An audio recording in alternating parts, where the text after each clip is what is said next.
We're really going through it, huh? Well, that was a, that was an embarrassing first start. Hi, everybody!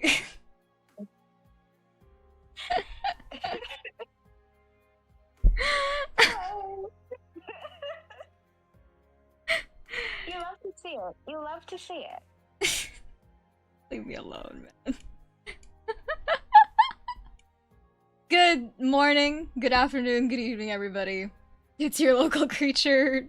Well, no, I'm not your local creature VTuber right now. Right now I'm Dr. Casia, joined by Mr. Marimo. Hi. It is your local pheromontologist and long-suffering Hungarian man, Dr. Marimo here. How do you do? Hi. Hello. We're podcasters now. Hello, everybody. How y'all doing?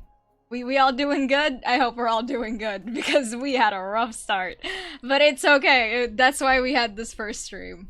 Because we didn't know what we're doing. No, I don't know what I'm doing. I'm pretty sure Mr. Marimo over here knows what he's doing.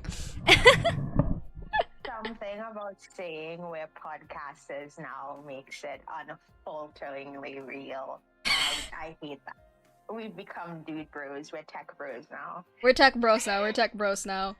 Also, Pale Rider, thank you for the dono. Oh my god, that's 150.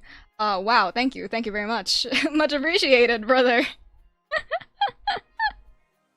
And hello to everyone in chat. I know this isn't Konu's usual time, so thank you for popping in. Thank you so much. It's very... Wow, as soon as... For those who aren't in the Discord server, just so y'all know, there is somebody talking in binary. There's somebody saying, praying to the machine spirit, because we had technical difficulties upon starting. No, this is fine. This is fine. This is normal, I swear. We're so chill. We're so chill. On Rhodes Island, Doctor? And you wonder why I choose to remain an independent contractor. Okay. Please, you cannot blame my incompetence with machines on the entirety of Rhodes Island. You can't do that. That's not allowed. My incompetence does not reflect on the entirety of Rhodes, okay? But no, yeah, for those who are confused upon what the hell we're doing and why the hell we're podcasters all of a sudden, since it's my birthday, first off, since it's my birthday, I get to pick the aux cord. Second of all, this is something that we've kind of been planning loosely, for a while. And initially the plan was just to generally talk about Arknights, and more specifically to talk about the Arknights men we like. But it eventually shifted to, like, just talking about Arknights in general, our favorite parts of Arknights as a whole, that sort of thing. There will still be simping. That you can't remove simpery from me. I don't know about Mr. Marimo, but I am a pervert first and foremost. We know this. I'm not the simping type, but I do have fanaticism in other directions. So I think we balance each other off pretty well. Heck yeah. And Arknights has a million things to talk about. Nah, for real though, for real. This is also a bit of a, like, what's the term? It's like, to make up for, that sort of thing. Because I'm still not done with that video essay. My video essays have been multiplying by 2 when it comes to the length. The first one was like 13 minutes, the next one was like 40. This one might actually be an hour long. It's still not done. based on the word count you told me last time, it's definitely easily going to be an hour long. 11. Just reading that script is going to take an hour. It's 11,000, like when I stopped yesterday, 11,500, and that's not including the voice lines, which I will be editing in. So there's also that. Yeah. You're gonna have documentaries by the middle of the year at this rate. Ah! No! Please! When I said I was in my flawed Peacock era, this is not what I meant. You're getting flawed Peacock video time lengths to go along with it. Crow someday will make a 24-hour essay. If YouTube didn't implement that 12-hour long upload limit, I might. They're multiplying by 2. I don't know what to do with myself. It's okay. It'll be in parts. They'll never figure it out. Part 1, and it's just like this. Part 2 is where the simpery is. Part 3 is the analysis. You know what? That's probably gonna end up being Wang's essay. Emma does a video essay on Wang. I think that's gonna be the 24-hour essay right there. Don't call me out like that. Staring at my notes app. Hello, Taihoneka! Hello. Also, hello everybody who is showing up. I know this isn't my usual time. Thank you so much. It's my birthday, just so y'all know, so I'm picking the aux cord. Hello. So yeah, this is essentially just Arknights podcast. I'm not even kidding. I have dragged along poor Mr. Marimo to join the ride. Technically he is here of his own free will, but one could argue that I have bribed and coerced him into joining me today. Bribe makes it sound like I get anything out of this beyond an audience for my nonsense. Yeah, a bribe's a bribe. Blink twice if you need help. No, he doesn't need help. He doesn't need any help. I don't know what y'all are talking about. He doesn't need any. I blinked for the joke, but my little wiggler can't blink. That's not an effect programmed on my little icon. Me who animated the blinking, they'll never know. But yeah, since this is the first stream, first episode, whatever you want to call it, there will be scuff, there will be technical difficulties, we already had that at the start.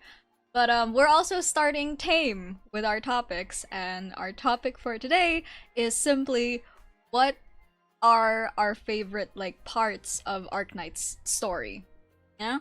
Like, what's our either event or main story, whichever works. And I'm already thinking of a lot. No, cause listen. Arknights exceeded what? For what's the word count they exceeded? It's not the Bible. It's like They did, and they've exceeded the Bible multiple times over. Oh. The Arknights is a lot of words, because the most popular word counter for Arknights only takes into consideration main story chapters. It does not take into consideration things like operator records, side events, Giallo, intermezzo events. It's just counting main story chapters. Oh my lord. Oh, okay, no, but we have people in chat that don't know what Arknights is. Okay. So we should start with a general description first. Oh boy. pulls up the App Store description. No, I'm kidding. I'm kidding. Okay, so for those in chat who don't know what Arknights is, first off, you should know, if you've been watching me recently, it is one of my main obsessions. Second of all, Arknights is a, oh god, actually, I might have to pull up the description from the App Store for this. So Arknights is a... it is a puzzle, like... Is it puzzle? It's a tower, sorry. It's a tower defense. It's a tower defense gacha game that is also formatted as a visual novel. And I like it a lot. I said puzzle. I was thinking of Alchemy Stars. I'm gonna be so honest right now when I said puzzle. I'm cooked. I'm terrible at this. Oh god, I shouldn't have been given the mic. Oh god. Okay, for a little bit more in-depth of an introduction, Arknights is a post-apocalyptic, technically postmodern, fictional historical piece of fiction that takes the form of a tower defense gacha game. It's a mobile game. It is one of the most popular mobile games, specifically in CN. It's been going strong since 2019, so it actually predates Genshin Impact. It's one of the last big gacha games that came out before the Genshin Impact boom of 2020, and it is phenomenal. It's really, really good. Amazing story, amazing characters, really unique designs. The world building is really well founded. Some of, if not the best dubbing in the mobile game space. I think if we're talking strictly about mobile games, I will say it has the best dubbing in the mobile game space, like 100%, it's not even close.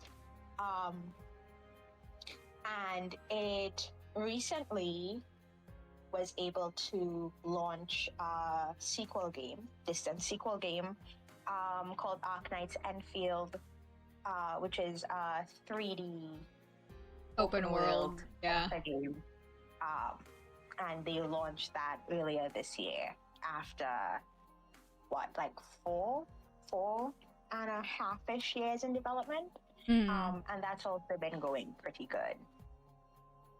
For those y'all, so y'all might have not heard or like seen stuff from base game Arknights, but y'all have definitely seen stuff from Arknights Endfield, because a lot of people love focusing on the factory. They love focusing on the factory, and they brought back that old joke, the factory must grow and everything, and y'all have seen the memes and everything. So that's Arknights Endfield. Takes place in the same universe, is a sequel, etc, etc. I still feel bad for people who were told, oh, you don't have to play base game Arknights to understand Endfield, because, stares at how it's going. Full-faced lie, that one. Yeah. But I do also think that comes part and parcel with, for Endfield, they really did want to court a wider audience than what Arknights was courting. So they tried to make it as approachable as possible and then pull the rug out from under everybody's feet. So the minute that they were doing reconveners, like the minute they unveiled Sata as an operator, I was like, okay, so this is just Arknights 2, no problem. It's like, okay, let's not kid. So valid for that. That's alright. Oh, you don't need any knowledge, and then in the middle of the game, they'll just drop, like in cutscenes, they'll drop terminology and races and stuff that haven't been mentioned anyway, and just expect you to know what it is. And it's like, girl, what's an Aga? I haven't seen a body of water all game. I'm still stunned that, like, they know what Ager are, but you haven't seen water. Like, where did y'all hear about Ager? What happened in 200 years? Actually, no, forget the terminology stuff. Literally, the prologue, that whole bit where like, oh, there's a field of flowers and everybody's seemingly crying over the flowers. Oh, what do you mean this guy, even this guy is helping us? Who is this guy? It's a statue of Patriot. They suspiciously pan up to in tatters and ruins Rhodes Island ship. Like, be so for real right now, Enfield. Literally, the opening cutscene is the most Arknights fan service thing ever. They literally put you in a field of Teresa's flowers, and it's either you know and you immediately burst into tears, or you don't know and you're like, oh, this is such a pretty scene. Smiley face.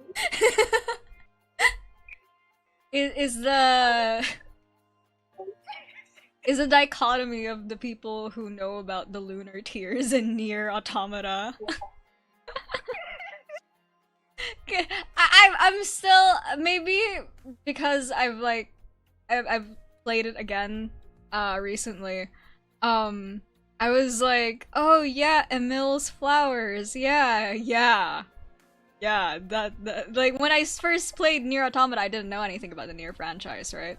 So then when I entered that field of flowers, I was like, oh, it's so pretty, this is so aesthetic, and then I found out about them and I'm like, oh. Meanwhile, me, who has been playing Nier since it was called Drakengard. Yeah, I know what you mean. Again, chat, the dichotomy of man. Have y'all seen an Endfield player that makes theory that is actually connected in the first one because they haven't played it yet? What? Oh, no. I don't, but that sounds really funny. It does kind of sound, yeah. That sounds like a comedy show in more ways than one, actually. Heckin'.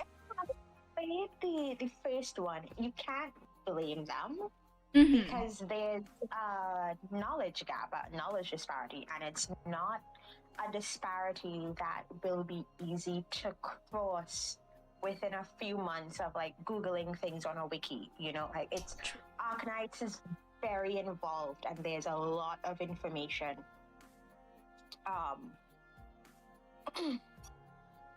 You're just asking because you feel like you saw. I'm sure a ton of those people exist. Yeah, probably. A lot of Arknights, the Endfield theories specifically that come about just because of lack of information about the base game. You have similar experiences with ISIS, reading a prequel book series and a line that foreshadowed and a nod to those who knows the future and just go, oh, while reading in class. It does feel nice when you get it, you know? when that shit like clicks. That's some good stuff. Heckin', I'm sure people, well, no, actually, I was gonna say I'm sure that people who initially saw the prologue of Endfield, that list of names that were on the gravestone, and then when the names came up, especially now that chapter 16 dropped and we actually found out who Rankin/Relkin was, I'm sure people were like, yeah, I know who that is. I know who you are. I know that one. Points at the screen. You just feel old as not knowing anything? Oh, that's okay. Tai, you must understand, that's how I felt when Mr. Marimo first introduced me to Arknights. Cause, okay, me and Mr. Marimo have had very different journeys when it comes to Arknights. Cause Mr. Marimo was hooked from the beginning, right? As far as I know, like, wait, how did your... Cause I remember you had a time while you were into Arknights. Yeah, Okay, so I haven't been playing from the beginning, but also I've definitely been playing from the beginning. I got into Arknights 1 year after it was out globally, so I started playing in March of 2021, and I've been playing pretty much religiously since then. In brackets, not really, because my first day of Arknights was terrible. My first day of Arknights was awful. Yeah, I remember that one. Gotten referred to it by a friend. I was in a roleplay server, and a partner of mine was like, "Oh, I'm really into Arknights," because they got into it because Cdog VA made a video talking about his Arknights addiction.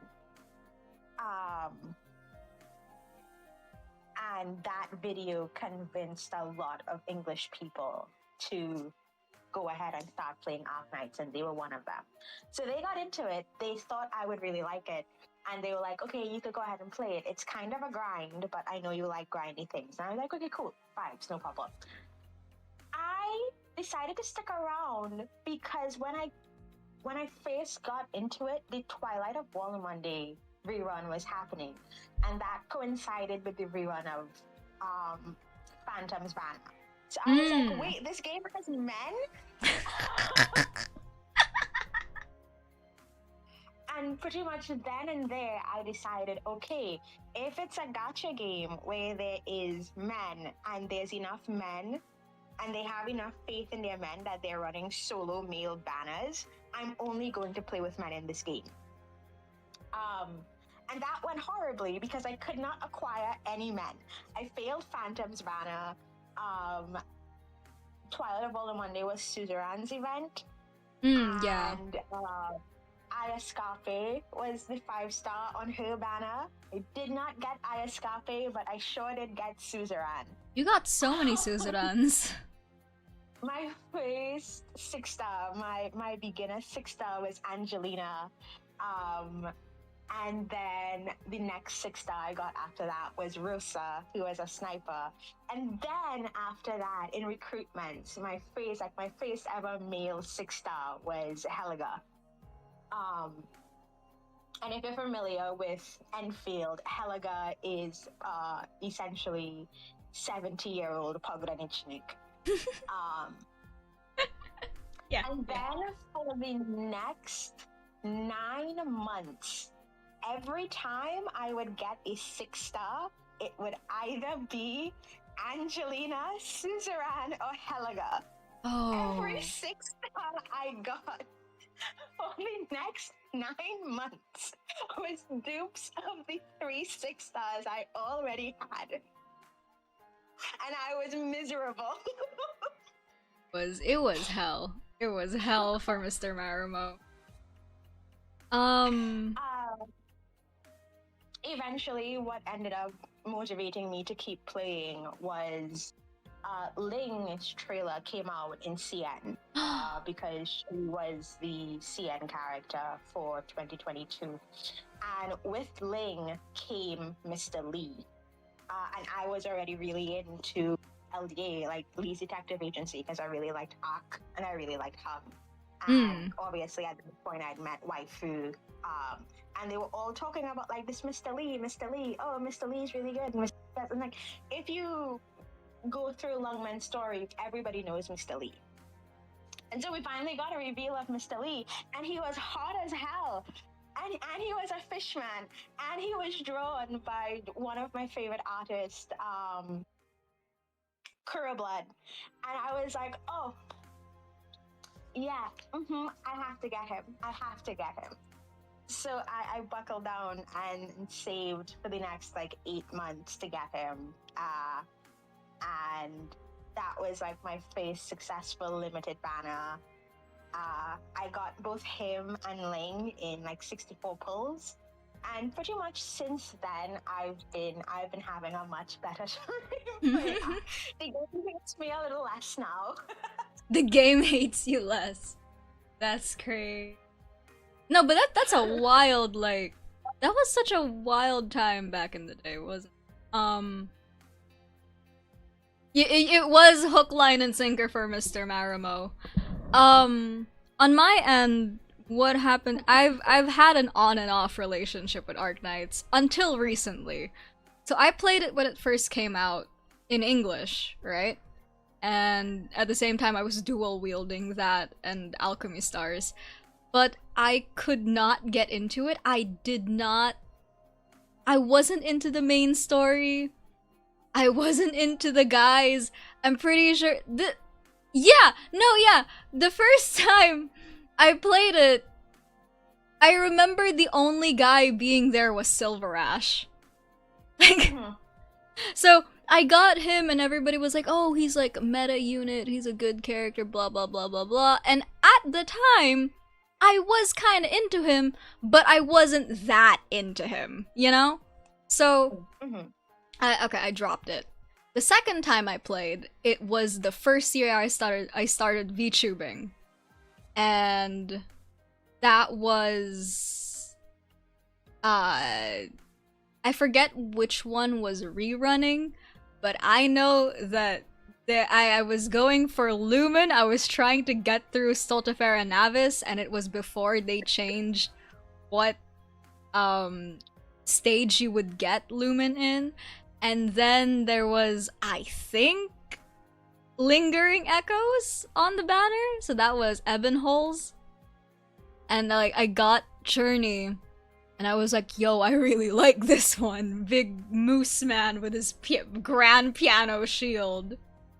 And every time he hits somebody with a shield, it's like ding ding ding ding and everything. But I really like Lumen then. But then like it wasn't actually why did I drop it? Okay, it was for selfish reasons, to be fair. The second time I dropped it because nobody was really watching me when I played Arknights, and also I was having a hard time playing Arknights on the PC because I was using an emulator and everything. There was that. And then it was like dead silent on my end for a while when it came to Arknights. The only thing that I could remember me like interacting with anything Arknights related was when Mr. Marimo over here was freaking out over Chongyue. That's the main highlight I remember of me interacting with anything Arknights related after that. I don't remember what dragged me back in, but now I'm stuck here. Now I've been chained and shackled, you know what I'm saying? Why there's no Chongyue emote? No, we're not bringing the Chongyue emote out of the Discord server. For those who don't know, there is a Chongyue emote on my Discord server. We're not bringing that out here. We're not using that. No. I think the thing that eventually convinced you to go back was me, because I would not shut up about Arknights. I mean, yeah, I know it was you. It was definitely you. I just don't remember what it was that you said to drag me back in. No, I think it was an amalgamation of things, because eventually you went back and you weren't really paying attention to anything in particular. You were just like playing the game. And maybe because there was a lot more male characters, and certainly a lot more characters that were more to your taste, it was easier to get into. Because you got into it wanting to get Chongyue, and within like the first 3-ish months, you hadn't gotten him, but you had already adopted like 7 characters. And I was like, okay, I'm fine here. Oh yeah, I went back for the use event. Right. Yeah. And I think the thing that made me know that you were gonna stay, that this time it was gonna stick, is when you were struggling through Stultifera Navi, because you really, really wanted to finish the base stages for Stultifera Navi, and it was really, really difficult. And you were stuck on that. What was it? It was like ST. Sorry, it was like SV 6 or 7. It was 7. You were stuck on that stage for like 2 days, and I eventually was like, "Hey, do you want me to handhold you?" And you were like, "Just show me what to do." And so I like did out a little plan for the operators you currently had. And so you use that, but then for SP8, you figured it out yourself, and you were so relieved and ecstatic, and I was like, there it is. That is the moment every Arknights player has, where they come up to a wall, and they are stuck there for what feels like forever, and it feels impossible, and then they do it, and it is the best feeling in the world. So you say that. Oh boy, we got him. You say that, but then I hit SV10. And I was in your DMs for days. I was in his DMs for days complaining. At some point... Oh, wait, I remember. I was trying to do SV10 on stream as well.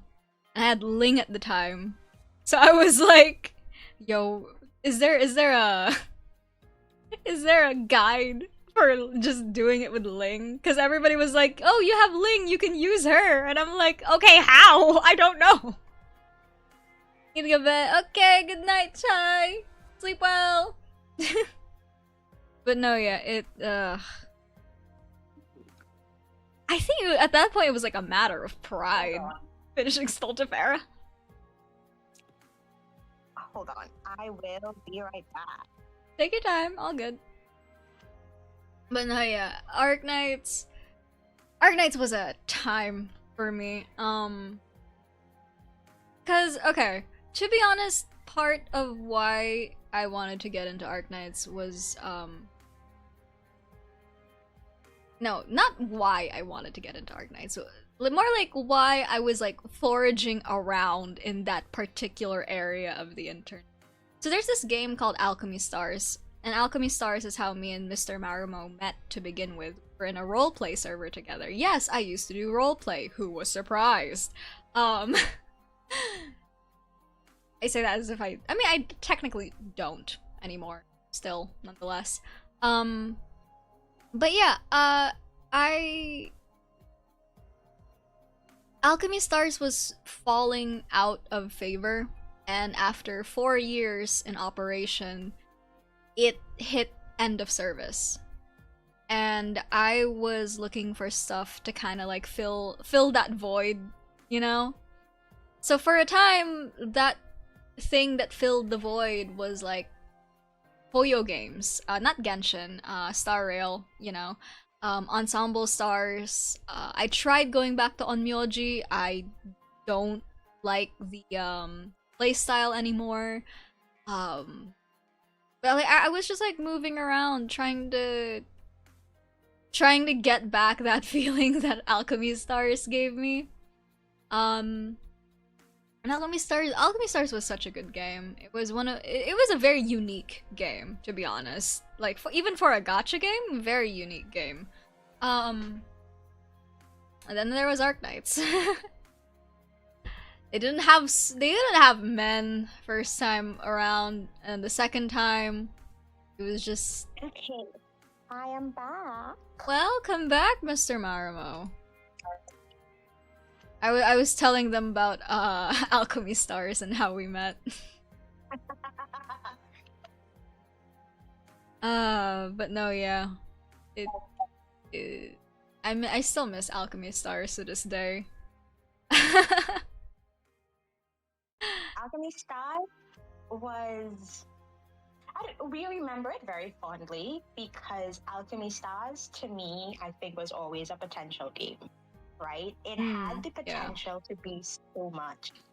The world, the characters, the designs, the factions, the politics. It could have been the gameplay because it was really unique. And it's still very, very unique, even to this day. The systems, the base systems, the way that they use like musical ideas as plot points. Alchemy Stars was really, really, really unique.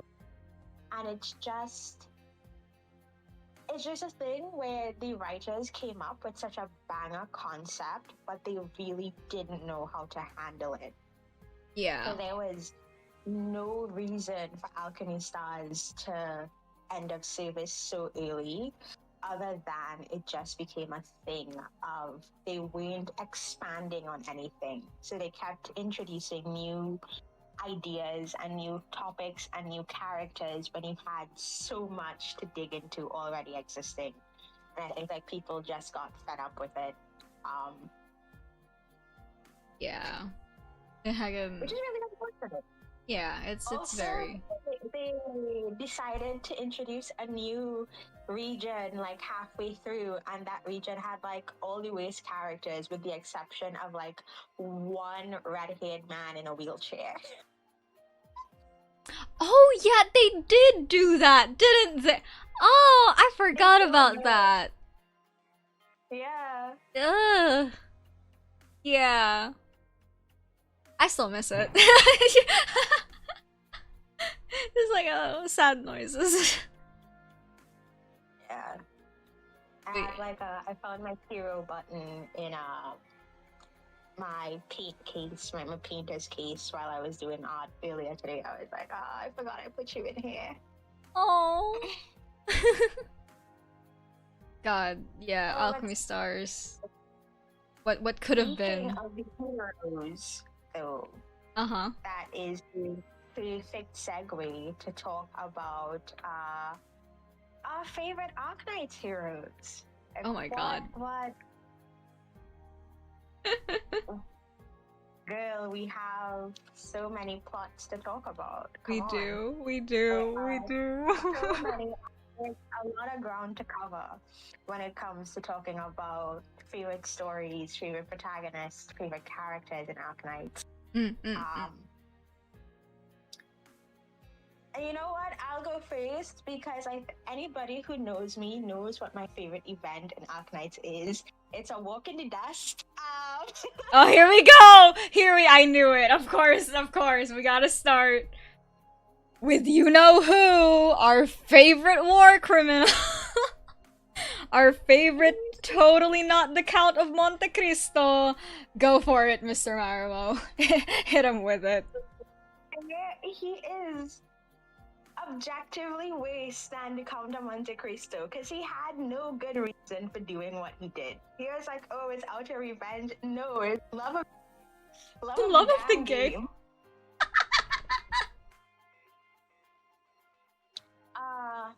But A Walk in the Dust is essentially a compilation of short stories following the very pivotal character, Dr. Kaltset, as she sows connections through Sargon over the years. And in her 20 years in Sargon, playing the political game in Sargon, studying how the war trade and arms trade in Sargon is going, studying and making, keeping an eye on the emirs and the padishah, and especially on this essentially trade hub region called Ebert, where pretty much every good and service that makes it into mainland Sargon has to pass through Ebert. And so it's this very highly contested area that has always been a den of corruption and thieves, and leadership is always really, really, really important because whoever rules Ebert essentially controls the gateway into Sargon. And that person is always going to be extremely wealthy, extremely corrupt, and essentially have the rest of Sargon in their pocket, with the exception of the padishahs and lord emirs who on their own have enough wealth to be above all of the politicking and so forth. And Kaltset, while in Ebert, ends up running into this child named Elliot, who she saves because he had a run-in with bandits. He was a foreigner, not from Sargon, and was on a research trip with his teacher, one Professor Thorne from Columbia, and they were engineers. And Kaltset saves him after he was left alive post an assassination on his teacher. Because there were people who organized the hit because they wanted Professor Thorn's research. She leaves Elliot in Sargon because he says that, you know, he doesn't want to come with her. And if he didn't want to come with her, there was nothing much that she could do for him, you know. So she left him in Sargon.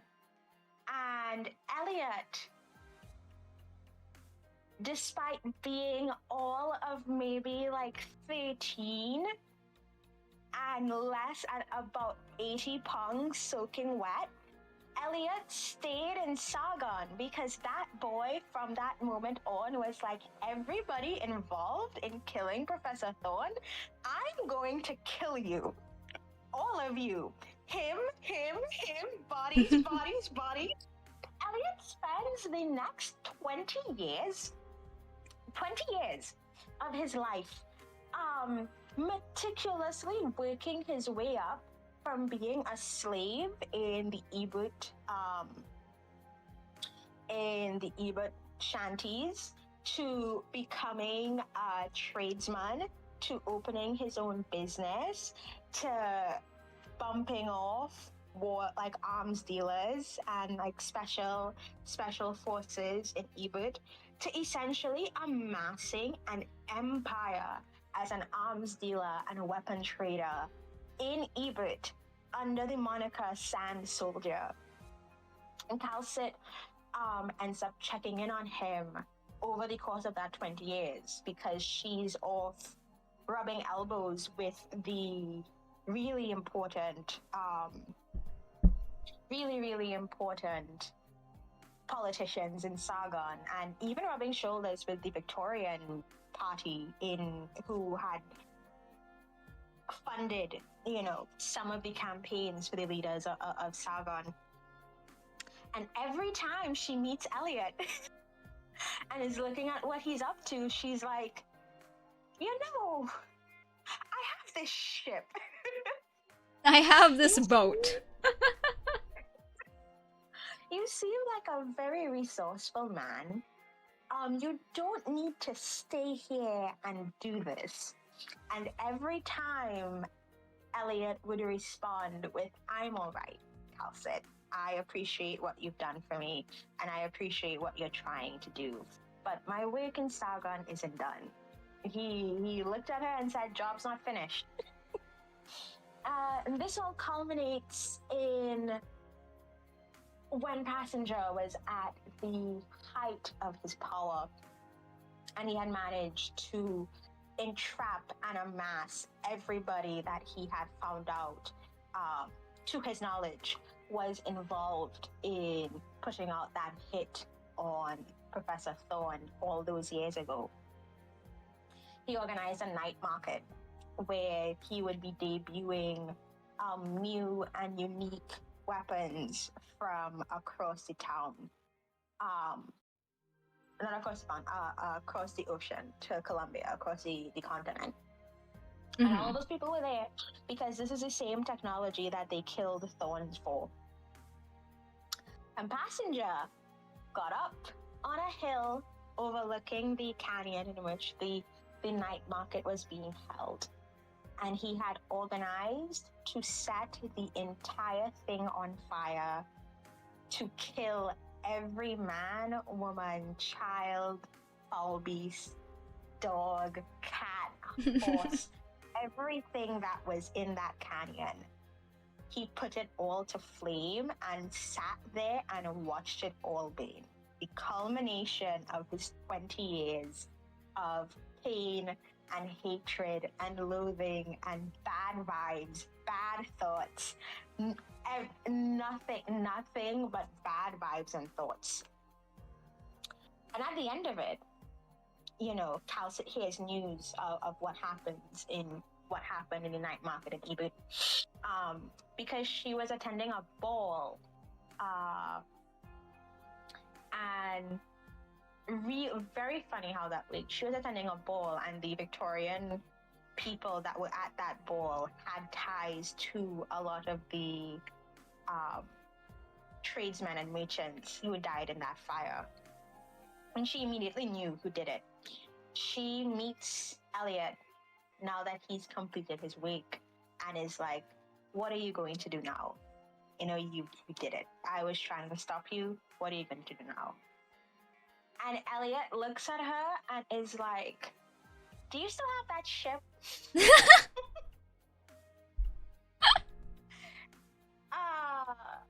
You know, because now that he'd done what he'd wanted to do, his life's work, he essentially had nothing, no other reason to stay in Sargon, no other reason to remain in this place that he hated. That was nothing but anguish and agony for him. So he gives up all of the riches that he amassed. He gives up pretty much everything, all of his luxuries, all of it. Gives it to Casia to use for Rhodes, and he joins Rhodes Island as a patient, quote unquote, in inverted commas, because he does have neuropathy. If you look at his design, he has a little gem on his forehead. That is not jewelry, that is an originium crystal in his brain. He has some of the most severe neuropathy because he has it in his brain. And at any point in time, it could mutate and immediately kill him.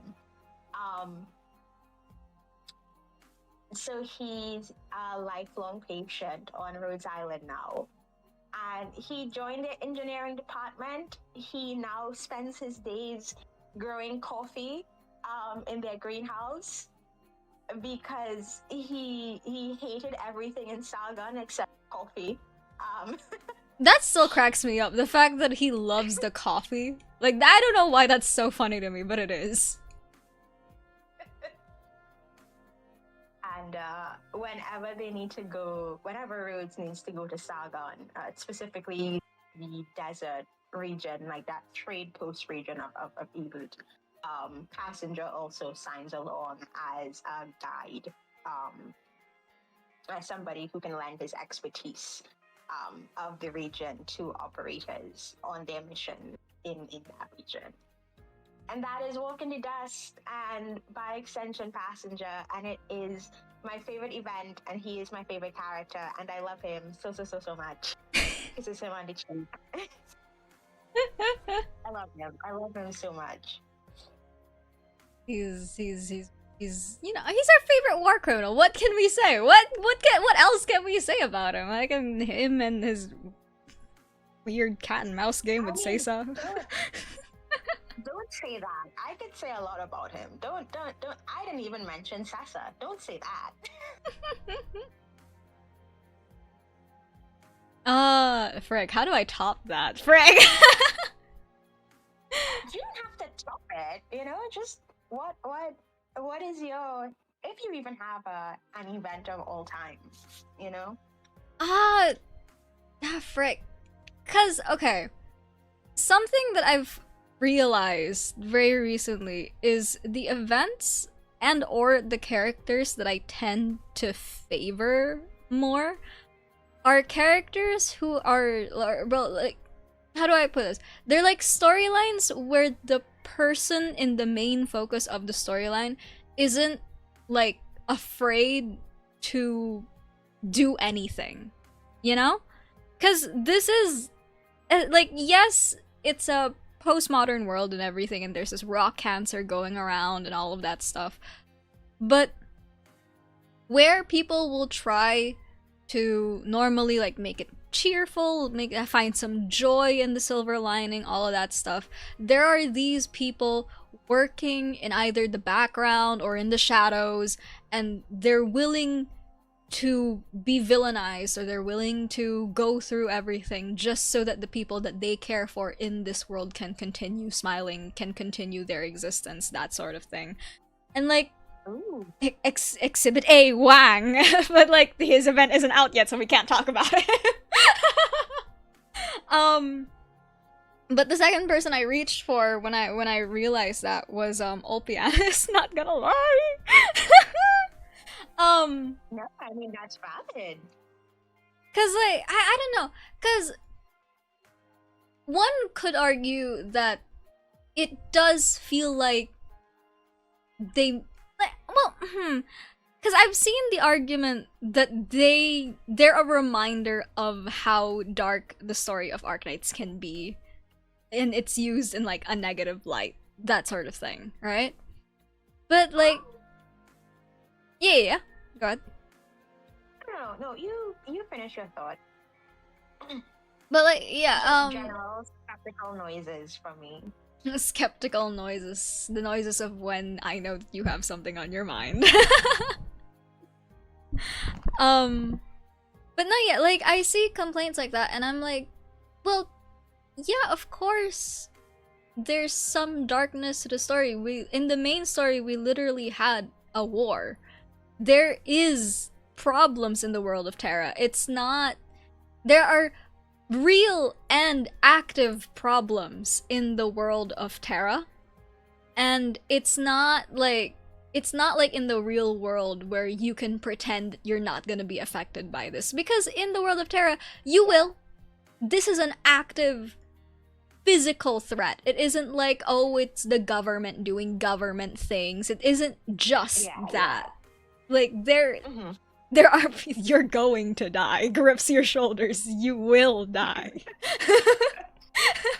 Like, forget like rock cancer for a second. The seaborne crisis. Hello, there are you cannot sail in the world of Terra, in the world of Arknights. The sea is off limit. We're gonna ignore that one guy. We're gonna ignore Thorns for a second. We're gonna ignore Lacuna de Nene for a second. In general, if you're not that group of people, you can't sail in the world of Arknights. The sea is completely off limits because there are eldritch horrors crawling around. It's not great.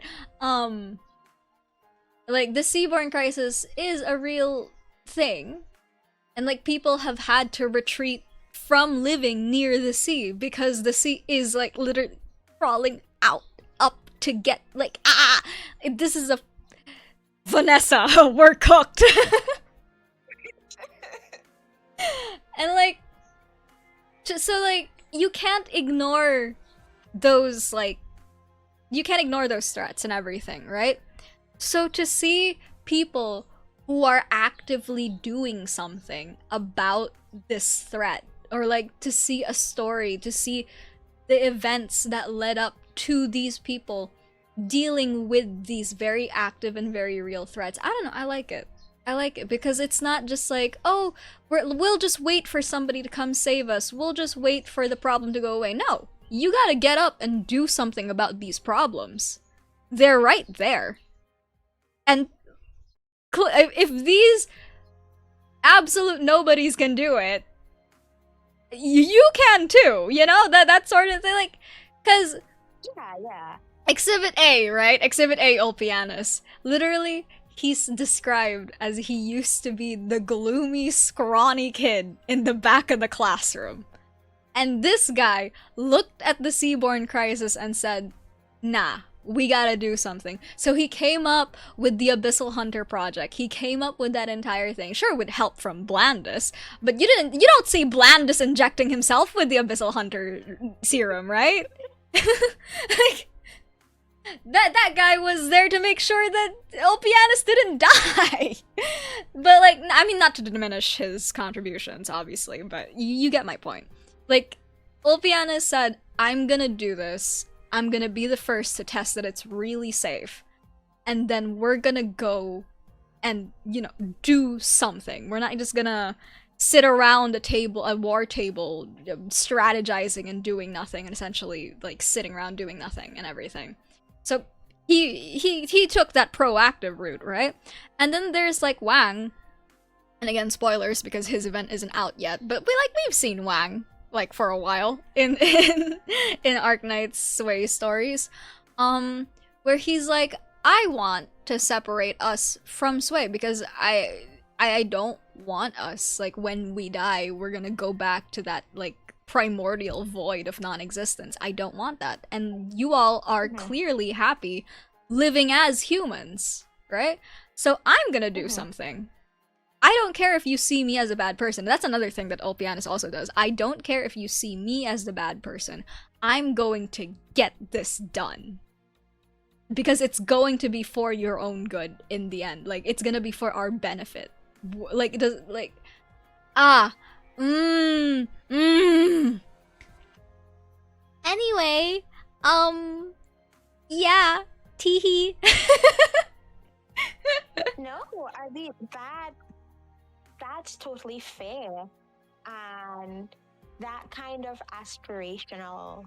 So I'm not sure to call it strictly aspirational, but that kind of aspirational attitude is something that really sticks out. Throughout your discussion of like Ulpianus and Wang there, I was thinking of Młynar, right? Who initially had that spark, who did want to make changes in the world, who was out there, you know, making connections. He was a knight as well. He was glorious. He was everything a nail could be. But then real life hit him, you know. Yeah. His brother and sister-in-law were gone. His father died. They had the two girls to take care of, and he couldn't. Those ideals weren't something that he could reach anymore. It's very much a thing of you think the world is your oyster in your 20s, and then boom, you have a wife and kids, and suddenly you're working a dead-end job for the rest of your life because you're the only one that can make ends meet. Like, it's such a down-to-earth real story. And yes, Młynar was very extreme. Very extreme. Over Ooh. time for 10 years is crazy. Yeah, Over time for 10 years is insane. But Młynar lived like that to get the Nils out of debt, one, and two, to give the girls the freedom to do whatever they wanted. Both of them, as Nils who were educated as Nils, chose to become knights. And Młynar, who had already lived that life and who knew corrupt the KCGG was, the KGCC, there we go. The KGCC was like, being a knight is not what you think it is, you know? And if you go down that path, you're going to get burned. It is nothing but sports for the entertainment of people who have no sympathy for the plight of the common man. It's not what it used to be. And it's so crazy because they go on to lose Margaret to it, you know, because she had to flee Casimir's. And even then, Maria decided that she wanted to be a knight as well, and Młynar had to stand back and watch. You know, he slaved away his entire life to protect these two girls, and in the end, they slipped through his fingers all the same. Yeah. And so it ended up coming to that point where he had to pick up his sword again. Even if he was older now and much more jaded, much more difficult, he thought that none of it had any purpose. It was all just a cycle. And he had seen the writing on the walls. He had lived both sides, the hopeful idealist and the jaded realist. He was like, if I am to live in this life, if I am to die anyway, I would rather do it on my feet with a sword in my hands. And he was like, I'm gonna leave Casimir. There's nothing for me here anymore. The girls are gone. You know, Sophia could take care of herself. I'll leave the estate and I'll go back. I'll start looking. I don't know, just that cycle of action in action, action in action. It's very compelling. So Yeah. I feel like from that perspective, I really get what you mean by that being super compelling. Yeah. A lot of what? Okay, so a lot of this is a complaint we've heard like a lot of times, right? When it comes to Arknight's story, it's very grim dark, right? A lot of people talk about how dark Arknights can get and everything. Oh, like there's blood on screen and everything, like. But like at the same time, the reason a lot of people ignore the reason why they're showing those scenes to begin with, like because there can't be recovery if there was no wound, right? There can't be hope if you didn't feel despair. And a lot of people focus on the despair within Arknights and completely ignore the hopeful message that comes out by the end of it. And like, sure, the argument is, oh, but it's so drawn out, it's so like this, it's so like that. Okay. But they do come out of it. Like, at some point. It ends. The suffering ends. You just have to fight for happiness. Which, like, that's how it is in the real world, too. How it should be in the real world, I mean. You're not gonna make your life better if you're just gonna sit there and do nothing, right? You have to make active changes and everything. Like, sure, there's like external things that could stop you from achieving the happy life you want. But if you don't take that first step, how are you gonna start identifying the problems? You know, like... Exactly. Alternatively, you could be like Anis Vizier. Be so terminally happy that problems don't exist in your mind. Either you're proactive or you're delusional. You have two options. Bryophyta is on a different level. I don't think I could get to his level. That's a level of delusion I can't reach. Listen. My man has straight styrofoam in his brain. He's blooming. He's unbothered.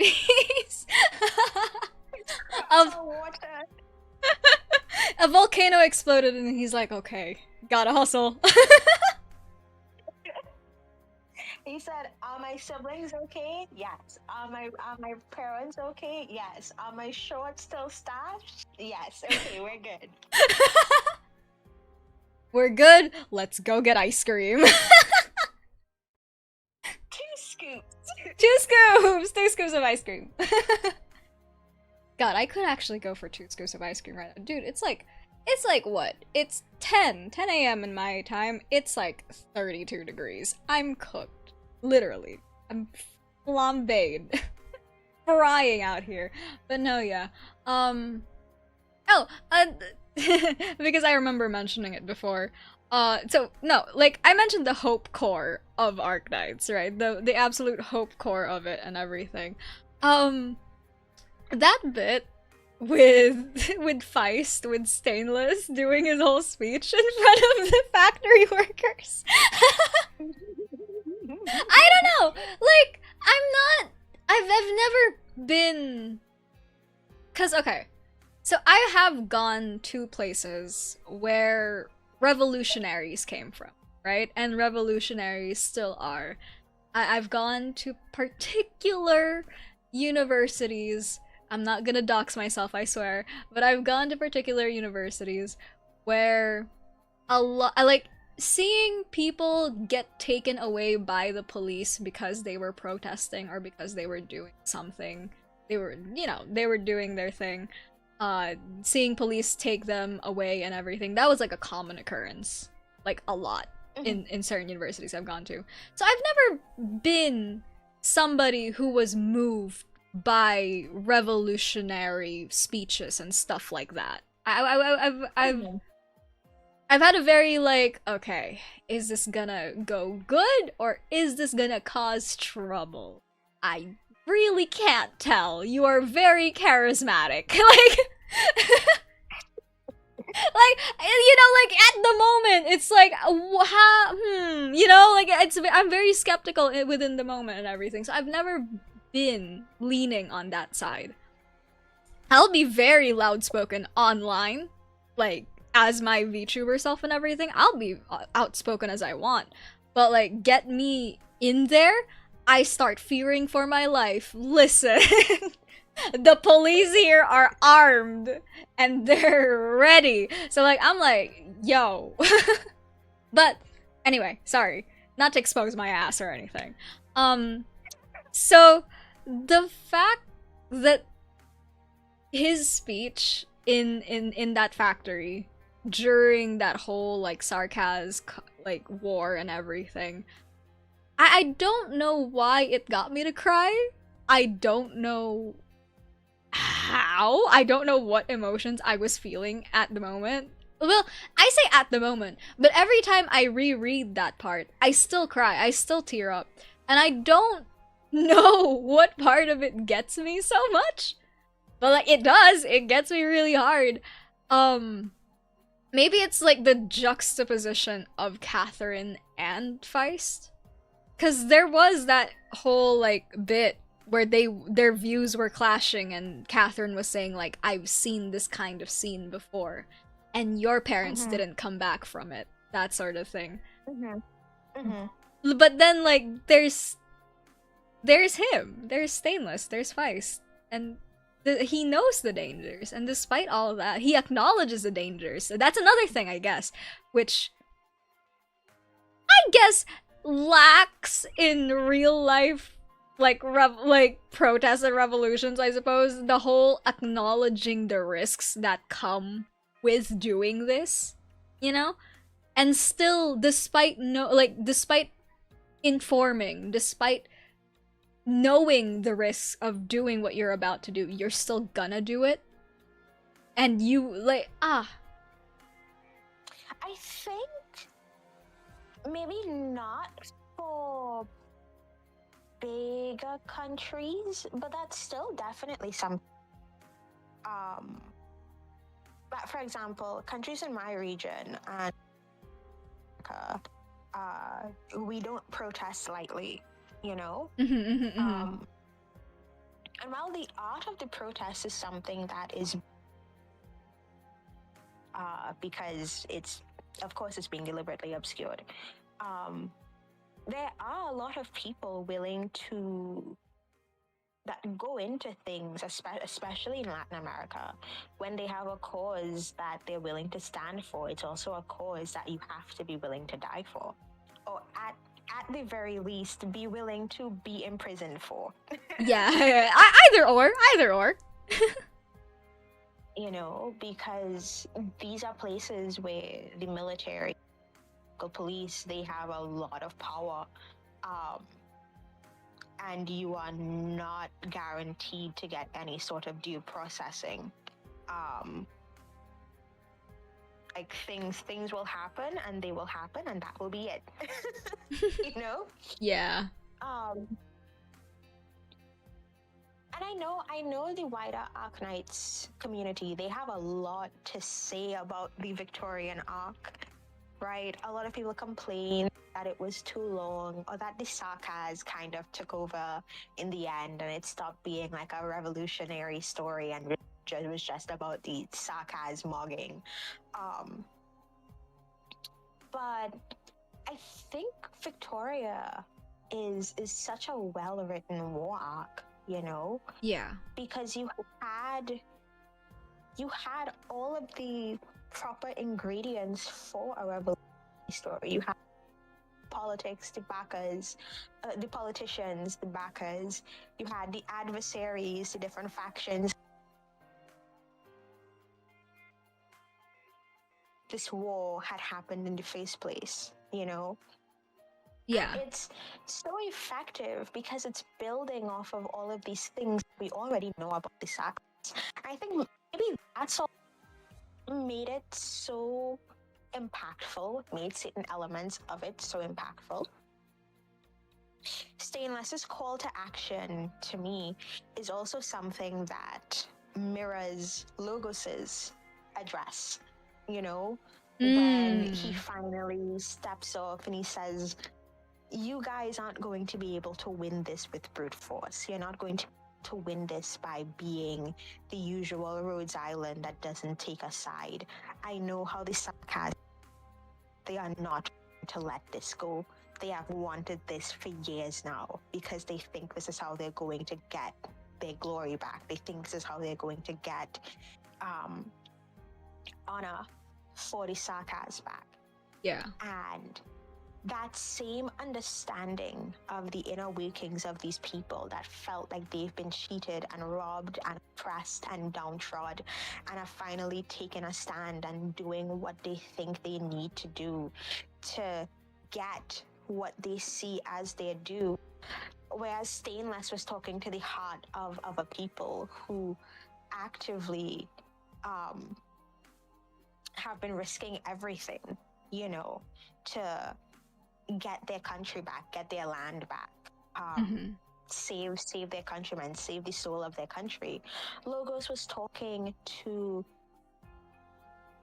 the soul of a people that have been routinely and ritualistically cheated out of everything but their names, you know? Yeah. And where Stainless's speech, where Fight's speech was about standing up and taking back what's theirs and fighting for a cause that exists beyond yourself, fighting for Victoria, where your children won't be in chains and where they won't have to scrum and steal just to get pieces of metal, you know? Logos was speaking of putting down arms and soothing ego, and if you will not listen to reason, that sword that you are determined to live by will also be the one that cuts off your head, ends this permanently. And it's like, oh my god, it's such a perfect dichotomy, right? Of what both sides maybe not wanted to hear, but certainly what they needed to hear. Yeah. It was such a good way to call to arms both sides so that you know exactly what they're fighting for and why, and that they know the risks, you know? Really, really well done. Victoria was great. It was really good. It was so good. It was really good. And for that reason, I still don't understand how Actor Die happened before we got to Victoria. I'm choosing to pretend that I'm choosing to pretend that the record keeping at Rhodes Island got messed up specifically for Actor Die. Because it makes sense. No one. How did Lucian, what lies did you feed the HR department? Lucian's arts are literally like illusion arts. Just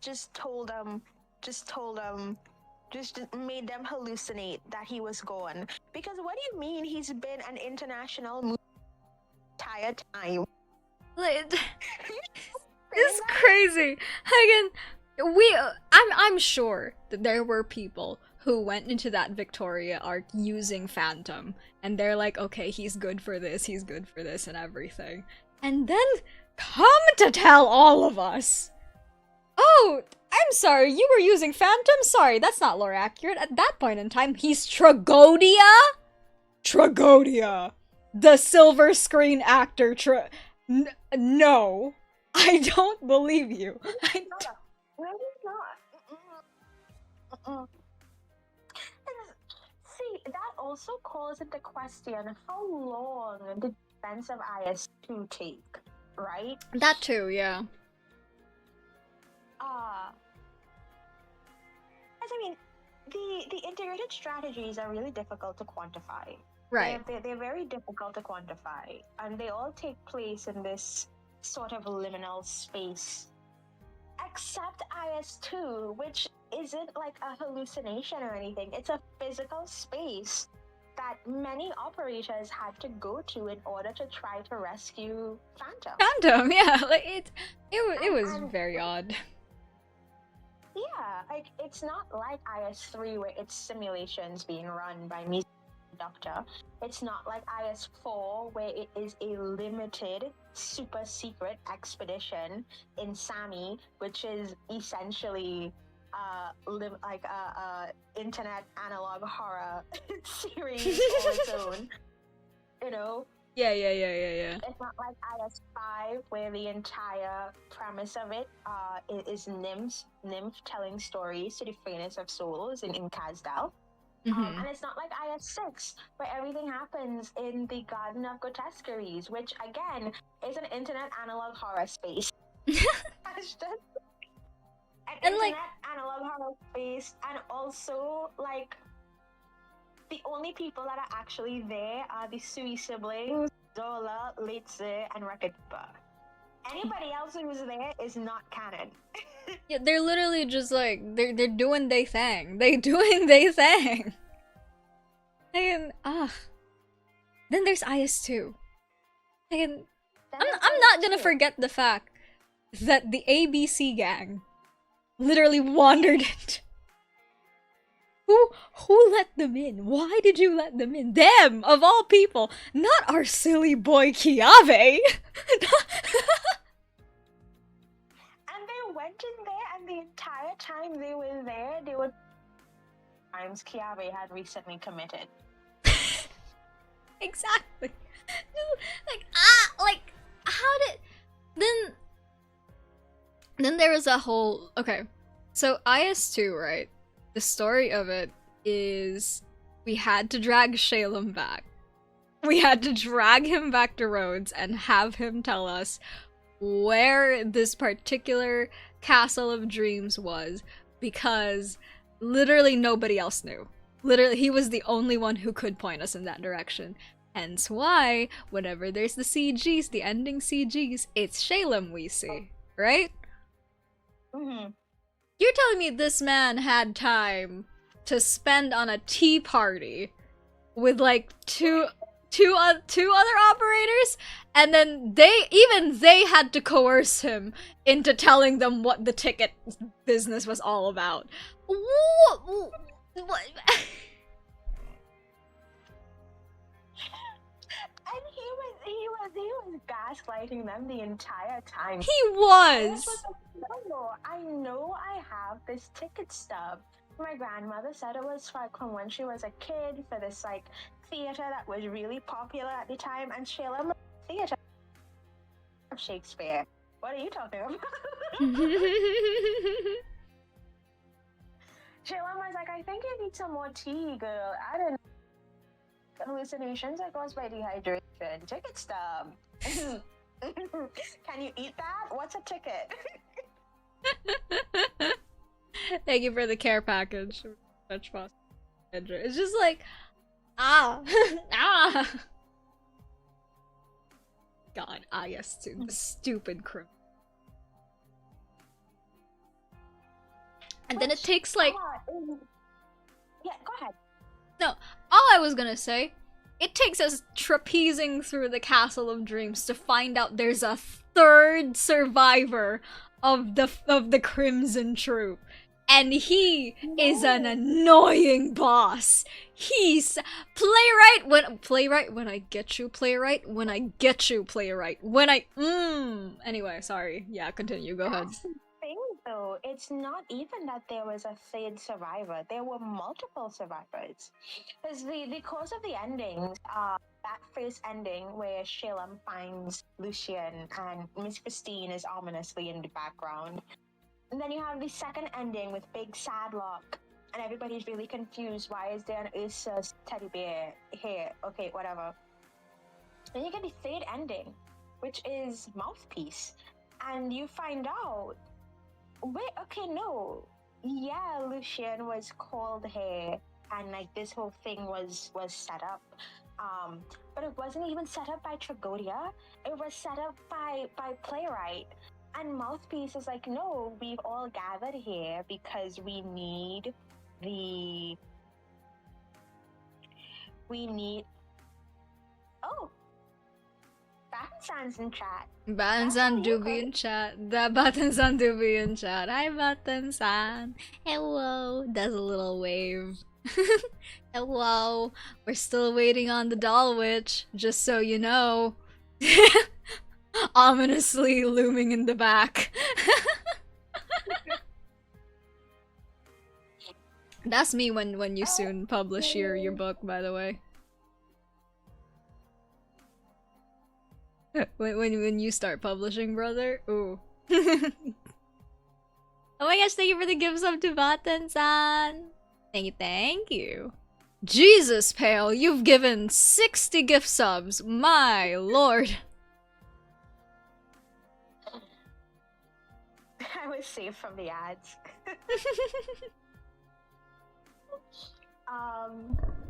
Where were we? But yeah, Mouthpiece was saying there's a whole collection of them that exists, and they all sat there in that circle waiting for Lucian to break and continue singing. Lucian killed all of them. And the fourth ending is after he's killed all of the other survivors, then there's only one left, Playwright, right? Because he knows Mouthpiece wouldn't have set all of this up. It had to have been Playwright. And then you get Playwright's ending, and he can't kill Playwright. And he can't kill Playwright. He tells him, well, duh, but killing me wouldn't have any meaning, because how would I find the master? And Lucian's like, God damn it. Ah, dang it, not again. Foiled. It's just, it's so... What's... God, Crimson Troop, man. They make my head hurt when I think too hard about them. Real. And then you also have to ask the question, because when we play Act or Die, it's also implied that he's been in Colombia for a while, because he's already a movie star. Right!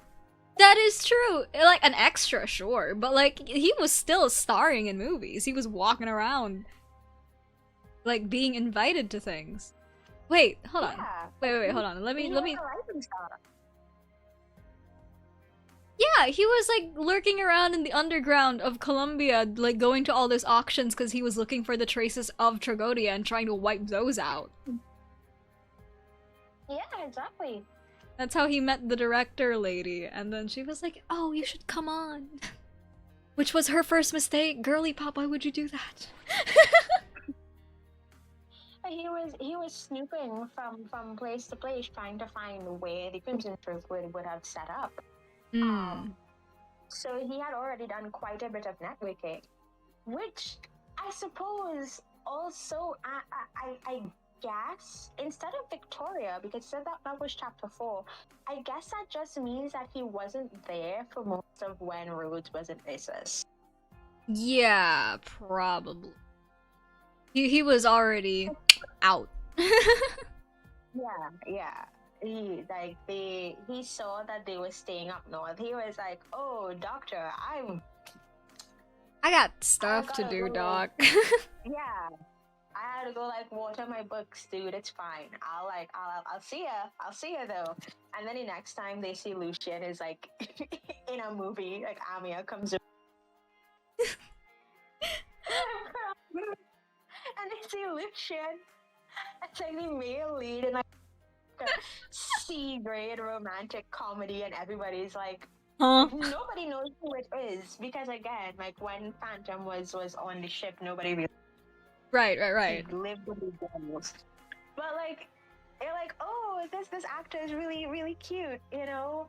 And then the actor comes on screen, and like the doctor is looking at the screen, and is like, Halcyon is looking at the screen, and they're like, points at screen, Leonardo DiCaprio style.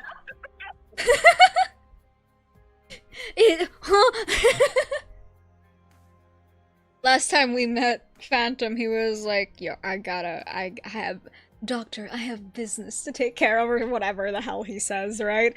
And then, like, he dips, right?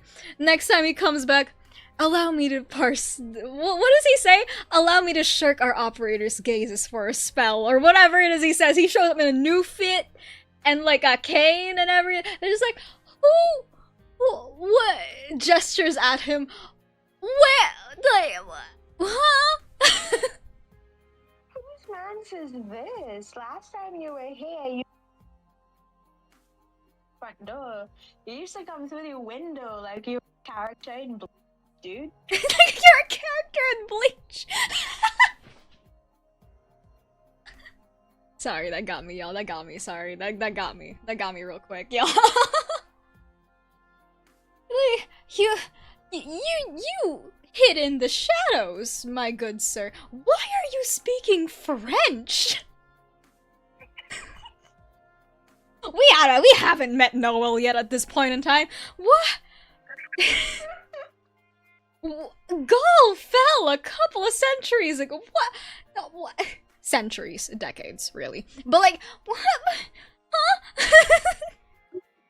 To be fair, when he introduces himself as Phantom, when he gives you his Phantom, he does it you Gaspar de la Nuit.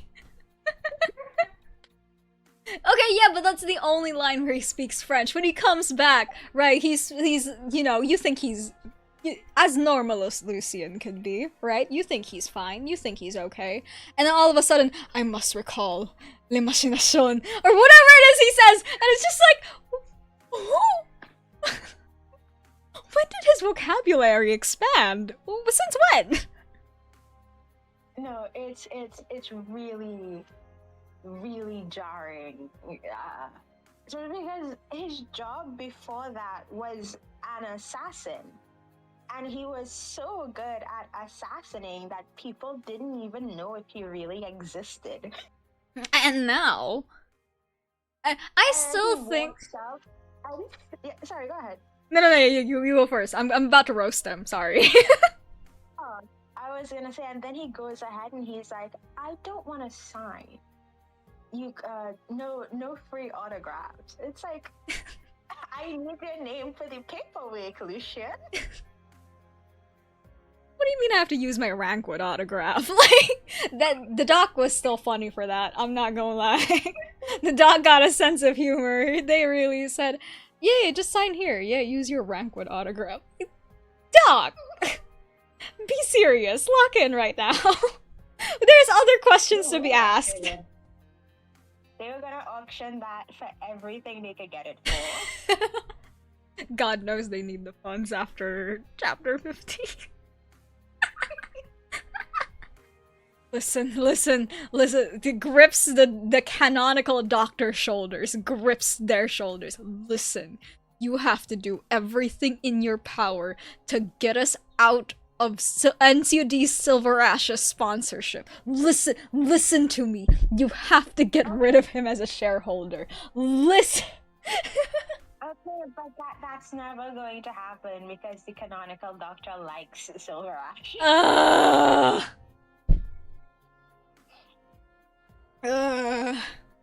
Miserable noise. Unfortunately, you are one of maybe 12 people that don't like it. See, Silver Ash. I'm in pain and misery constantly. Anyway.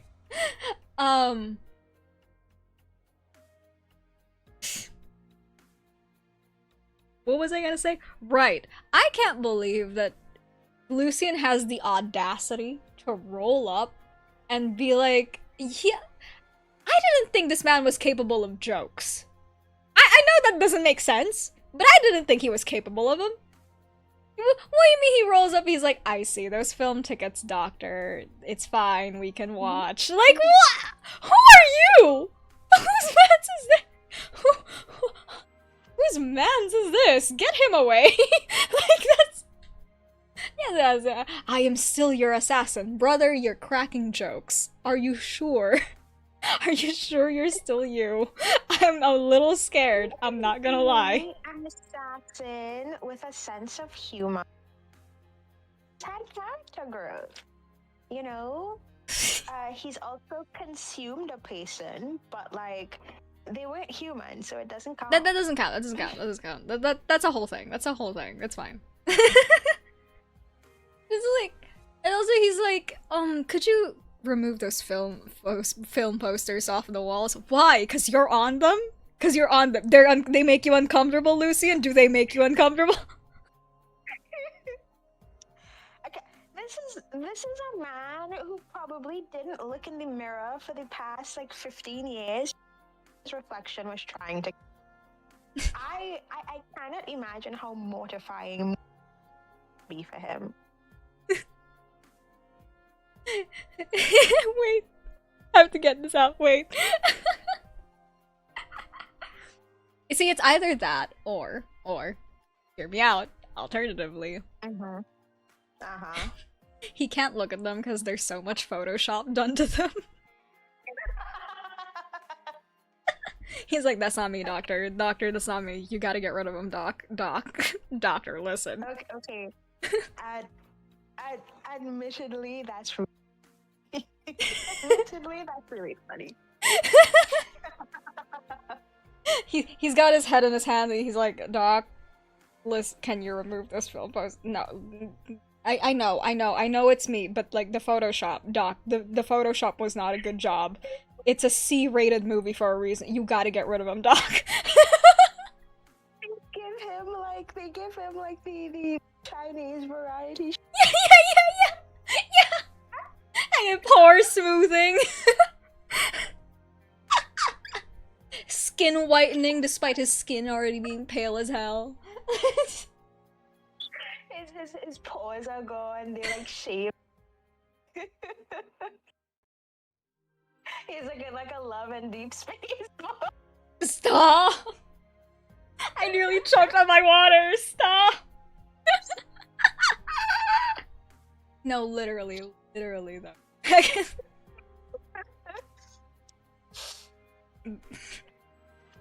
And also, I'll take. Go ahead. Also, because that's his like tap line. His his assigned to baseline or something, right? Then like his his trust tap where he's like, yes, this attire is too formal. So you know. So you like what's your problem? I know you have so many issues, but this wasn't one of your issues. When you left, this wasn't one of your issues. Who gave you this issue? What do you... Let's come back with a new and unique problem. Yeah. He came back with new... Ugh. Rubs my head. Ugh. Oh my gosh. He's great though. I love him a lot. What a great guy. What a dude of all time. The guy ever. The guy. Listen, on Rhodes Island, we got everybody. We got immortal beings using this as their retirement home, or we have, like, celebrities. We have, like, movie stars and idols. Meanwhile, there's Lucian. He's both of them. He's both of those things. He's all of them. He's all of them. Everything at once. He's immortal, using Rhodes Island like it's his home in the Bahamas, and also...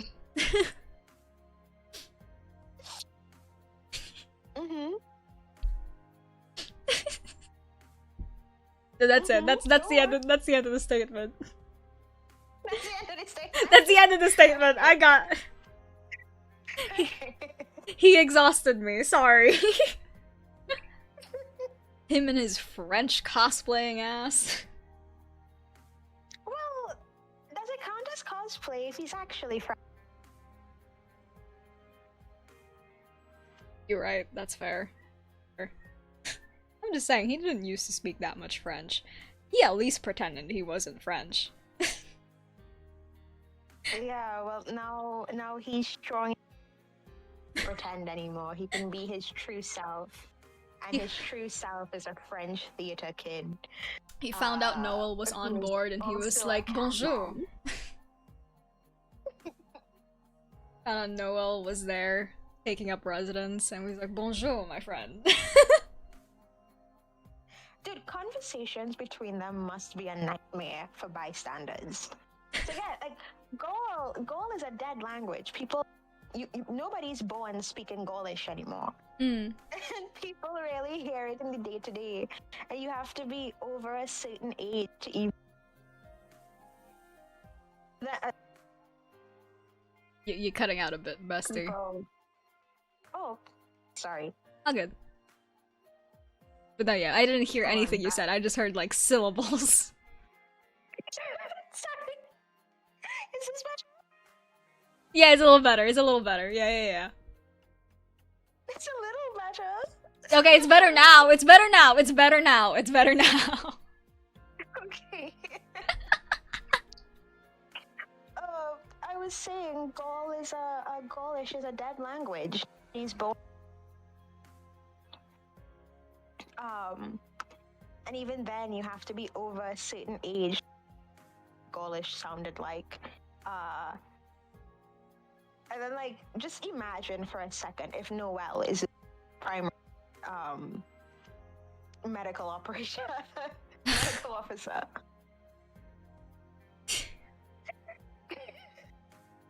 Bonus points if because they speak in Gaulish.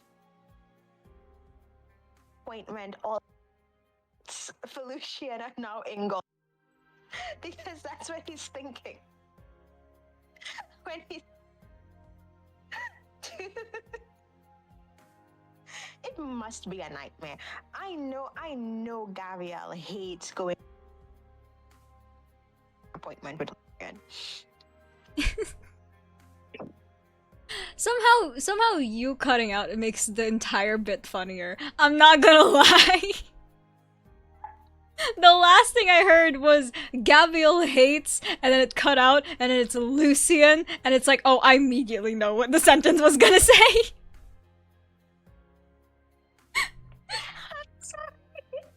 All good, don't worry, man, don't worry. We'll fix it in post, Is it still cutting out? No, you're good now. I don't know why it keeps cutting out, bro, but like... They're censoring me, they don't want me talking French. But no, oh my god. Would Helliger be old enough to know Gaulish? He would, right? He would, but I don't think he fought in that war. Oh, okay. But he should like vaguely know what Gaulish sounds like, give or take, right? Or at least Harold. Either him or Harold. No. I think Harold would know. His ass is Victorian. He would know, right? Like, territory. Yeah. He passes by Noel's office while Lucian is in, and he's like, what's happening over here? I like that Harold is so fundamentally British for me that despite not putting on a voice for any other character we've spoken about, you must adopt a British accent to talk about Harold. Cause he's like stereotypically British when I listen to him. I'm like, that is an older British man. I've met men like this. I know who you are. That is a stereotype. You're so British, it's a stereotype. You're so British, it's a stereotype. Like, for those who don't know who we're talking about, do me a favor, search up Harold's English voice lines. You will understand what I mean. For those who don't know what the hell I'm yapping about.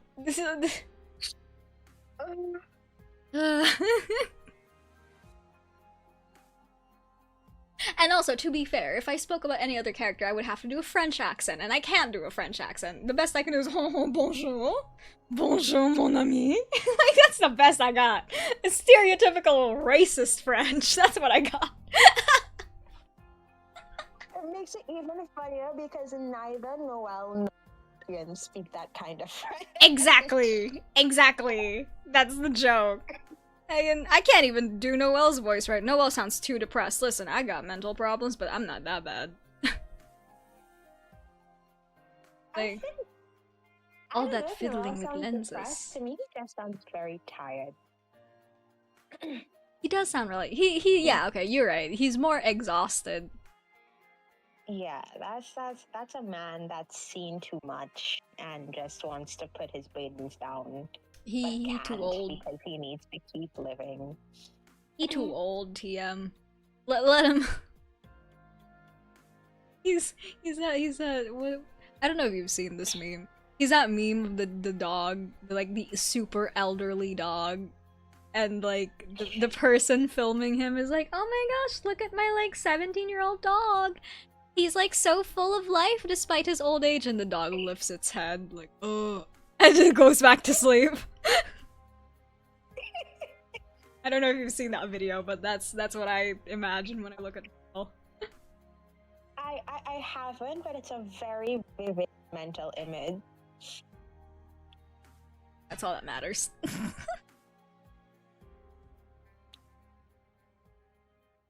Oh, because I recently finished the Laterano part of the video essay, I'm also going to talk about Laterano, because I just think that part, that place is insane. Oh, hell yeah. I love talking about Laterano.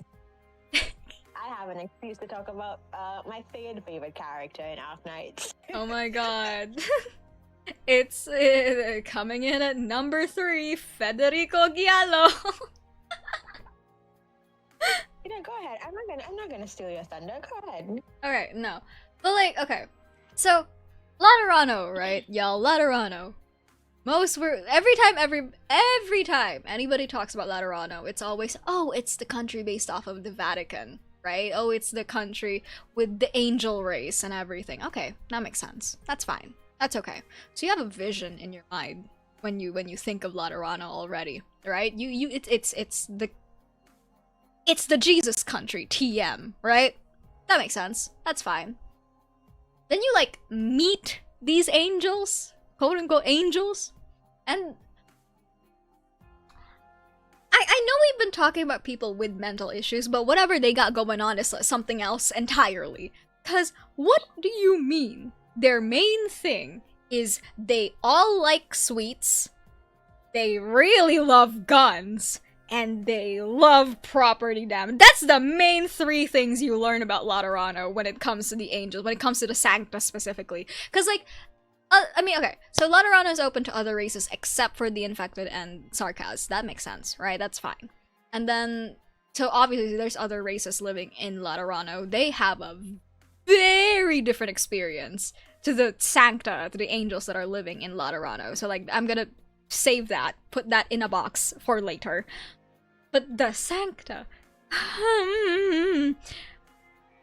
Listen, I get it. Sweets are great. Sweets are fantastic. Sweets are guns. I only own like 1, so I don't know the enthusiasm that a Texan citizen might have about guns. But I understand that they are good. Like that's fine. I can get behind that. That's okay. What do you mean you just casually explode things? What you just casual? What is wrong with y'all? And then, another thing that we eventually learn about the Sancta is that they really don't like doing paperwork. They run away. There's an entire division dedicated for people who like hunt down the ones who are trying to escape their work. And even those guys are usually trying to get off of work early. Except for one, but that's for later. That's for Marimo's side. And then heckin' like, you can also have Sancta who are not born in Laterano, residing in Laterano. And they're equally as insane, except they're just insane. They're insane in the way a Lateran Sancta is insane. But they also take the insanity from whatever country they're born with and bring it with them to Lateran. Insider was born in Siracusa and he sounds like a serial killer.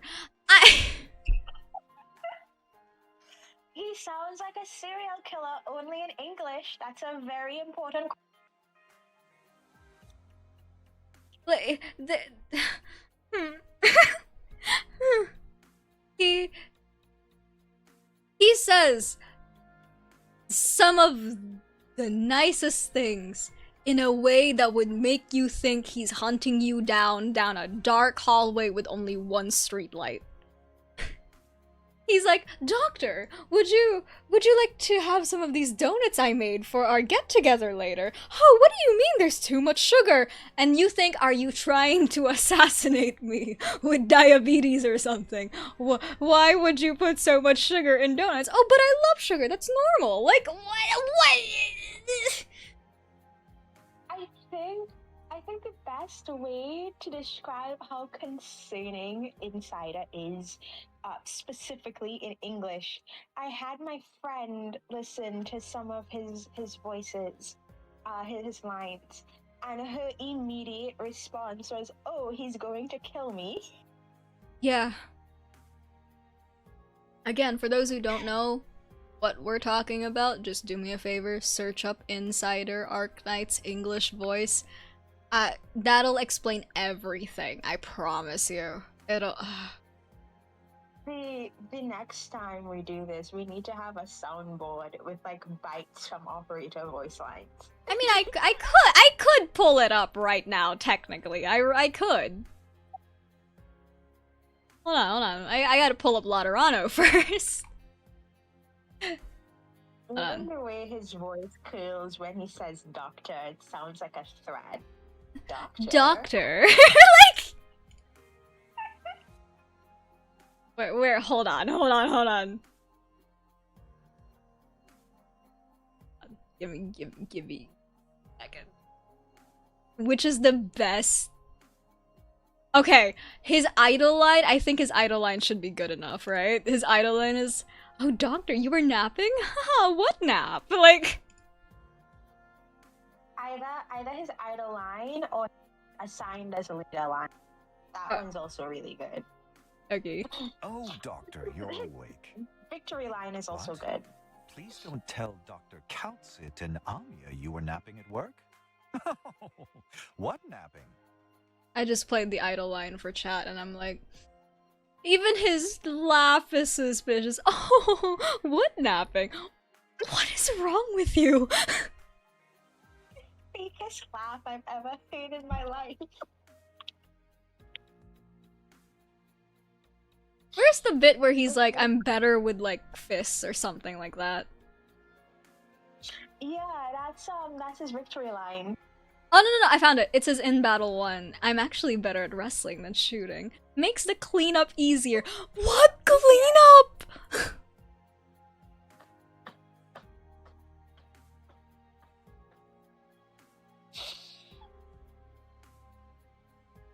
We achieved victory just as planned, so there shouldn't be any post-mortem work, right? I pulled it up for you as well so you can hear it when I play. Where is it? This one. "All right, time to pack up my gun. Mission complete, Doctor. We achieved victory just as planned, so there shouldn't be any post-mortem work required, right?" The way his voice dips with, "There won't be any post-mortem work, right?" Get away from me!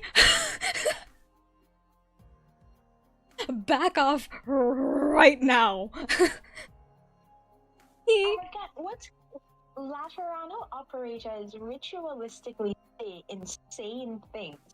Federico once solved like a mild argument by planting actual grenades in the hallway, and the doctor had to tell him, don't do that. Please go pick those up.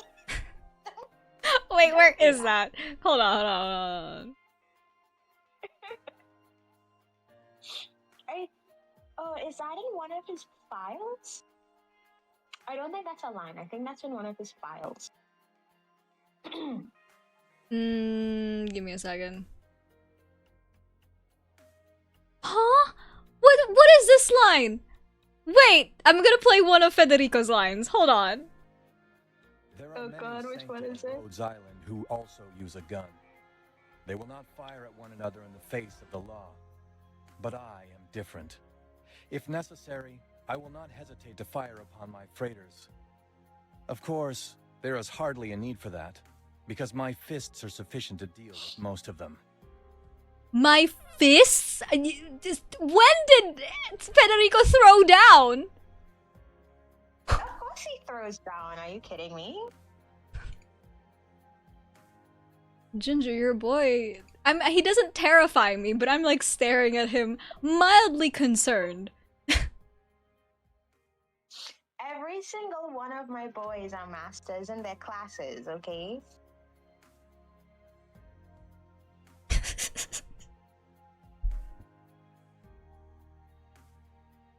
Still can't believe that Federico was able to make a hug. He was able to make a hug a mechanical thing. Leave my autistic king alone, okay? No, it's okay. It's fine. It's fine. He's a little guy. He's okay. He's all right. I mean, how did he go from, because this part I get, right? Bodily contact is no replacement for spoken language. I cannot decipher your thoughts through your limbs. That makes sense to me, right? Right? But then at the end of it, at the end of that same voice line, he goes, "What leaves a man no other choice but death." How did we jump to this topic, good sir? Sir, I get that you were confused about a hug, but how... I'm fine. I'm chill. I'm normal. Your boys are so chill. Your men are okay. They are very normal, and they're doing great, and they're loving life. They are loving life. They are live, laugh, loving all the live long days. By the way, Federico was able to out-logic God. Oh yeah, autism killed God. Federico Giallo, everybody. And the out-logicking was so intense that he made God self-destruct. So God is dead, and it's Federico Giallo's fault. It's great, everybody. It's fantastic, it's wonderful, even. For more context, please read The Masses Travels. There you go, that's that event. It's very recent, trust. They made this man a saint, and his face cannon action is to kill God. It's great. Welcome to Arknights. We love Arknights, everybody. Again, autism killed God, literal. Dude, I can't wait for Endfield to drop the bomb that Federico Giallo was the last Pope of Laterano. I know he's going to become Pope. I know Evangelista is coming him to become Pope after him. I know he's going to be the next Pope of Laterano. Dude, Evangelista got jokes and gaffs. I'm sure that guy will do it. For the giggles. He's gonna... Wait. He's gonna make him the Pope, and he's gonna say, "Oh, it's because of my age, blah blah blah." And as soon as Federico turns back, he's gonna hit a dunk shot on Federico's halo.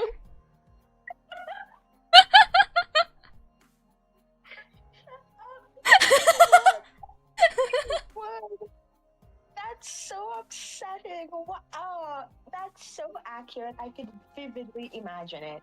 Oh no. For those who don't know what we're talking about, so Evangelista is the Pope of Laterano. Yes, Pope as in the Pope. That kind of Pope, the Vatican Pope. And he's got a wild sense of humor. He's very funny. He's a funny guy.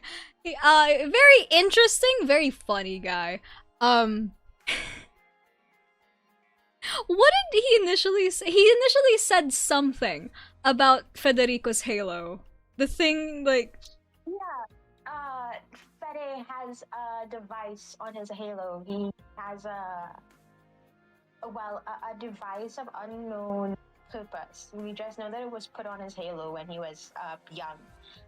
And obviously it was put there by Evangelista because Evangelista maintains whenever anybody asks why it's there and what its purpose, he says it's there to measure Federico's height.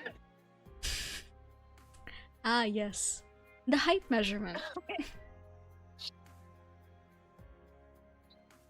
Evangelista got jokes and gaffs.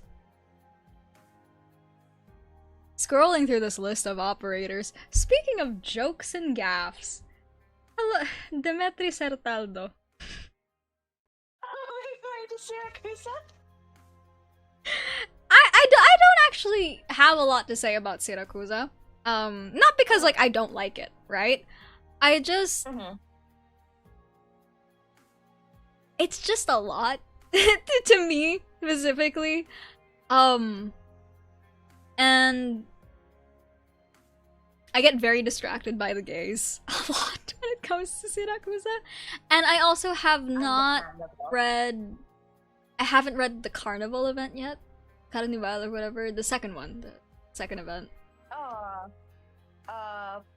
Portatori, Evoluti. Yeah, I have not read that yet. Okay. There's also that, so I don't really have a lot to say. All I know is the initial,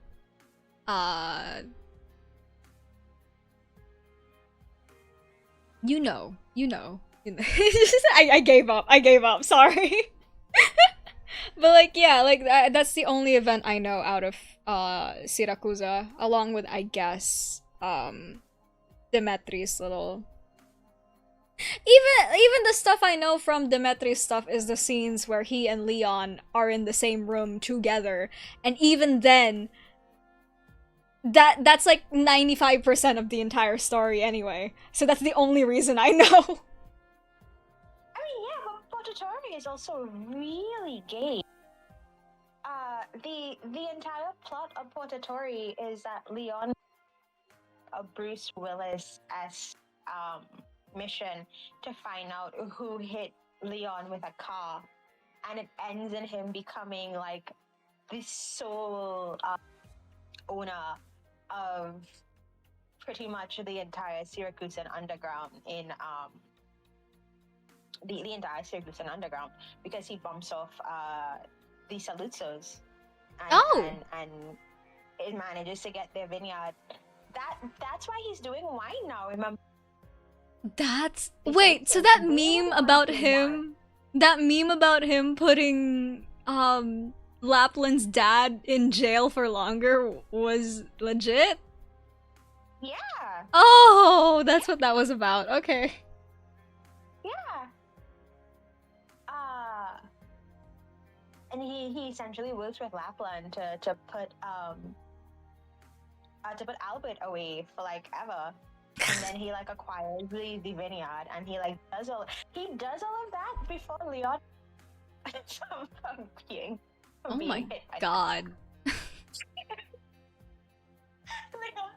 Leon got into a minor car accident, and he was okay, I'm going to blow up Siracusa. You hear about John Wick with his dog. Have you heard about Demetri with Leon Tuso? Literally. And like they didn't even actually kill. Shout out to Arknights for right after that happening, them having Leon getting hit by a car again. In a little short. Learn a fact about Terra over a cup of tea. The urbanium combustion engine. They got jokes and gaffs, man. They got so many jokes. Ugh. Oh my god. Oh, that actually got me crying a bit. Oh my god. Dude. Oh my god. Siracusa is so much. Siracusa is wild. Y'all wanna... You're in a LGBTQ contest, but your opponents are the wolves from Siracusa. To be fair, the guys from Iberia would put up a pretty good fight. They would, but they didn't make you nearly throw up from how disgusting they were, to be fair. Dimitri had you uncomfortable. Dimitri had me uncomfortable because of the type of person he was. But even Dimitri and Leon did not change the genre of the story they were in mid-story because they reunited and the entire thing became a romance for a second. That's true. That's true. For those who don't know what we're talking about. They did the shoujo edit and zoom in pan across. All the world fell away and they were the only two that existed. Moment. Sorry, go ahead. You could inform the people what we're talking about. Okay, for those who don't know what we're talking about a particular scene in Exodus of the Pale Sea, which is about to get a rerun, so if you want to know what the hell we're talking about, there you go. There's this scene where Operator Thorns reunites with Operator Elysium after a long time of, I believe it was Elysium looking for Thorns, period, point blank, right? Because, right. So they reunite. Thorns had been missing for almost a month at that point. Yeah. So Elysium was looking for him and everything, and they reunite on... Where did they... It was Lacuna de Nene, right? Yeah, they were. Yeah. Thorns had just been made head alchemist of Kuna. And he had agreed to help Juana with her mission to get them out of the desert. And Elysium let himself be sold into essentially indentured laborship just for a chance to save Thorns. And then they reunite and it's like, it's you, it's me. And then they have the whole, they change the background music, they do the shoujo sparkle, the slow zoom in, the pan together and everything. There's a third character that's in there, Rose Salt. She gets ignored. She tries to talk, it gets overshadowed by Elysium and Thorns essentially doing their version of a bro hug, which... These gay whores. Anyway. I have parts of that scene memorized in the sense of like, they describe the linking of Elysium and Thorns' arms as cables connecting a bridge. They describe, oh my god, Thorns and Elysium have this ritual where after they meet up again, they hug and they like pat each other on the back, and they pat each other as hard as they can. And Elysium immediately staggers, like buckles under the strength that Thorns puts in the pat that he does on his back. And from that pat, Thorns looks at his hand, looks at Elysium, and goes, "Dude, you became so thin. You're not eating. What's up with that?" And Elysium's like, "How am I supposed to eat when I was looking for you?" Again, these gay ass. Listen, y'all heard about like Chinese censorship when it comes to like gay couples and everything? Arknights. That's the counter. Arknights. Arknights. Just Arknights. When they're so gay, even the censorship is like, nah, we give up with this one. Actually, you could argue that they censor Thorns and Elysium's relationship more in English because, like, in Chinese, they're sworn brothers. True, right. They do use, like, yeah. They do use particular language. Elysium's whole bro nickname for Thorns comes from. Like that's why he continuously refers to him as bro, as like his brother, because they are born brothers in Chinese. But in English, they chose to localize that as them being best friends, which is the most like censoring gay stuff. As like I haven't heard people do that shit since Troy 2007, when they were like Achilles and Patroclus were cousins, just cousins, nothing going on here. Just cousins, y'all. Keep in mind, Achilles and Patroclus mythologically were cousins, but you know, they were also way more than just cousins. They were way more than just. That's something I find very funny when it comes to censorship, because even like Sailor Moon made the lesbians cousins. So I'm like, y'all really liked making cousins weird for a bit, huh? I think that just comes from the fact that a lot of it is American localization. And Right. America does kind of have the reputation of their people having weird relations with their cousins. That is kind of a thing. That fair. Fair though, fair. So it's like, oh, are these two people of the same gender? Are they like really, really close? They're cousins, it's fine. Nobody will bat an eye. Nobody will bat an eye. God. Lawrence's voice lines are... yeah, well, no, that's not the point. That's not the point right now. Lock in, lock in, lock in. Not the point at all. Not the point at all. Not the point, not the point. Also, we are coming up to about 2 hours into this. I would say it's about time to wrap up. Right, okay. Yeah, that's fair. God, how do we wrap this up? Arknights story good. Yes.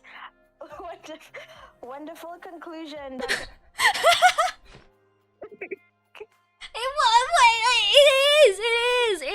The whole hope theming, like, not to sound like a Danganronpa kid for a quick bit, but like the whole hope theme going on in the entire story of Arknights, the whole like essentially found family going on, the whole crawling out of despair, fighting for happiness. Like, it's great, it's good. Arknights story good. What do you want me to say? It is good. It's very good. And from that, you have all of these different flavors of characters coming together. Maybe not necessarily for goal, but certainly all searching for their own places in the world, and they're all willing to fight for it, one way or another. And they all have like very different ways of doing that are all validated by the story. Which is also really fun and really cool and really nice to see in a class. More and more creators, especially of gacha games, really scared to tell stories about characters who may not necessarily be morally righteous, you know? Yeah. And they're also very hesitant to give playable characters who would not be morally righteous, because people don't like playing as characters that they think of as bad. Skill issue. Give me my war criminals. Give me my war criminals. But no, yeah, like, Arknights story, really, really good. I cannot wait to see where they take it from here, because we haven't had any hints of chapter 17 yet. I would just want to know how. I also just want to know how we got from base Arknights to Endfield. That'd be great to know. What do you mean, child of origin? What the hell is the Endman? I don't think that's going to be covered in base Arknights. Again, like, Endfield is 150 odd years in the future. There's a lot that is and obviously did happen. I think maybe the most we could get is just like maybe things in Sammy went bad, you know? Yeah, probably. it could even be the Agar thing, because we know from IS3 that the solution for the seaborne problem is to just go to space and wait it out. Yeah, quite literally. Like, that is one of the endings of IS3 for those who don't know. Space! But considering they got the Stargate to work, and that's how they came to Talos too, I'm more willing to put my eggs in the basket of it being a Sammy thing. Mm-hmm. And also, like, we're seeing the whole, in chapter 16, we're seeing that things are in Sammy are so bad, and people, a bunch of people, want it to stay bad so that they can bolster their own countries and their own stuff, and they have their own agendas. So, yeah, like, I can't wait to see where it goes. Can't wait to see where it goes. Okay. One last thing though, because that's also really interesting from like a Sway perspective. Because remember, Yan's part to like fight the Sami incursion was Chongyue. Yeah. And he's not Grandmaster anymore. Yeah. So what are they gonna do when they have to fight it off in Yumen again? Because Yumen is the northern border. Yan, it like borders Sami. Right. So that's a very interesting problem for them to solve when it comes out. But yeah, Arknights, very, very good.